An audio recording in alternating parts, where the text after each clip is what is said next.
Bonjour et bienvenue dans cette vidéo. Dans cette vidéo, je vais vous parler en fait de la fiche tour terrain pour les étudiants ou les apprentis en amélioration continue. Donc, vous pouvez vous créer une fiche tour terrain, mais pas que dans ce domaine, notamment les étudiants qui sont aussi en qualité, en HSE. Cette fiche terrain pourra vous permettre comme son nom l'indique, de faire le tour terrain. Et pour moi, je pense que le tour terrain, le Gemba, c'est quelque chose d'important lorsqu'on a des postes qui ont attrait ou qui sont liés à la performance.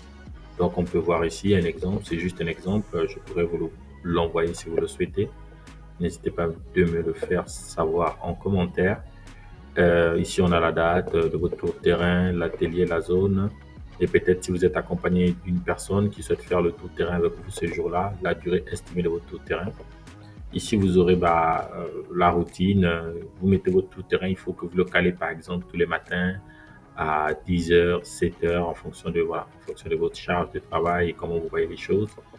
Vous pouvez le mettre peut-être pas tous les jours, mais au moins faire des tours terrain, on va dire 2 fois par semaine ou 3 fois par semaine. C'est à vous de déterminer en fait. Et donc, veillez à ce que avant d'aller sur le tout terrain, vous aurez des prérequis, notamment que vous-même vous ayez porté vos EPI, votre circuit du Gemba, il est bien défini. Et si vous avez l'autorisation d'utiliser des appareils photo sur le site, n'hésitez pas à prendre votre appareil photo. Et comme je disais, des autorisations nécessaires. Peut-être qu'il y a des zones où il va falloir avoir accès, qui vont nécessiter peut-être des autorisations, ainsi de suite. Donc, on voit ici un peu comment la grille elle est structurée. Elle est structurée en fait en 4 grandes phases. La première phase, c'est la préparation et observation globale. Donc, ça va vous prendre 5 à 10 minutes. Après, vous avez une phase d'immersion au poste de travail. Et une troisième phase, analyse de la performance et des problèmes. Et enfin, la quatrième phase qui sera la synthèse de l'engagement.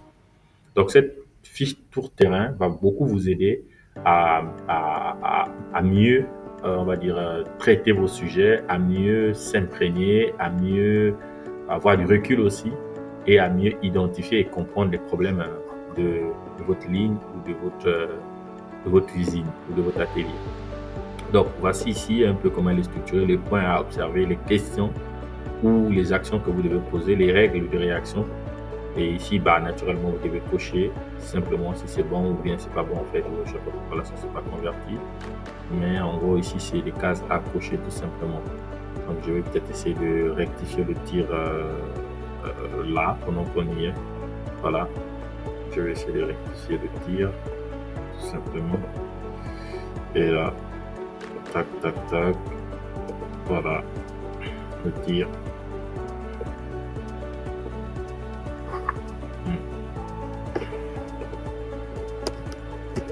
Je pense que si je prends le pinceau, ça pourrait le faire aussi. Voilà, vous allez essayer de rectifier le tir et mettre, comme je l'ai dit, les cases à cocher.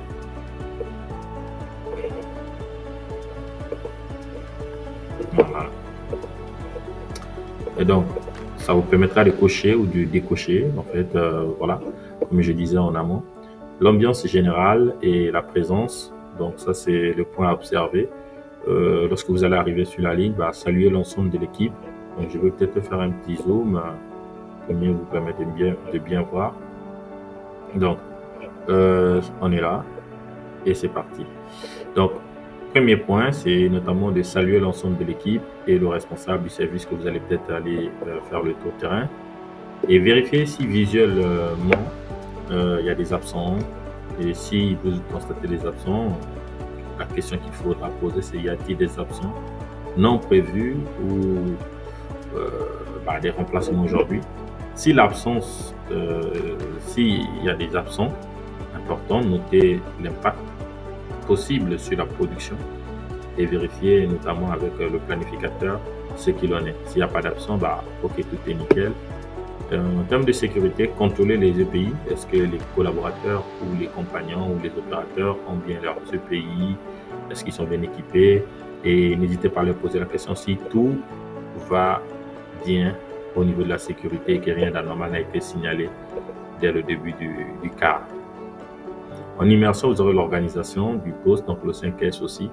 Vérifiez le marquage au sol, le rangement des outils et la propriété. Est-ce qu'il y a un outil, par exemple, est-ce que les allées sont remplies d'un coup ou pas du tout? Est-ce qu'il y a quelque chose qui n'est pas à sa place?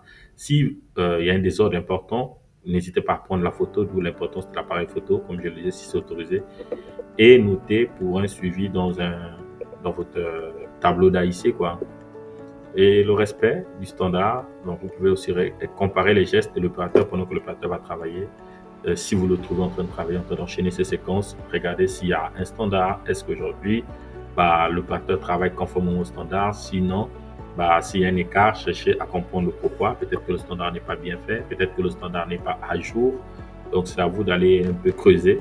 Vous voyez qu'en fait, rapidement, vous pourriez avoir des actions qui vont remonter si vous faites le tour de terrain 2 fois par semaine ou tous les jours en fonction de votre charge dans l'atelier. N'hésitez pas aussi, comme je l'ai dit dans la phase analyse de la performance, à vérifier la mise à jour des indicateurs sur le tableau. Si ces indicateurs sont dans le rouge, c'est là qu'il faut peut-être se poser un peu la question. Le but n'est pas de passer trop de temps ou bien d'aller dans des analyses approfondies, mais d'être bref et d'essayer un peu de comprendre qu'est-ce qui ne va pas, et voilà quoi. Et le flux et les encours, observez les stocks et les postes et les files d'attente. S'il y a des encours anormaux élevés, investiguez un peu les causes, peut-être pas dans l'immédiat, et de se poser peut-être après, et de se dire, bon, ce serait peut-être un bon sujet. Et enfin, faites un retour bref au chef d'équipe sur ce que vous avez vu en passant dans l'atelier. Voilà une fiche type que je pourrais vous transmettre. Je pense que si elle vous intéresse, n'hésitez pas à me le faire savoir. Voilà. Merci et à la prochaine vidéo.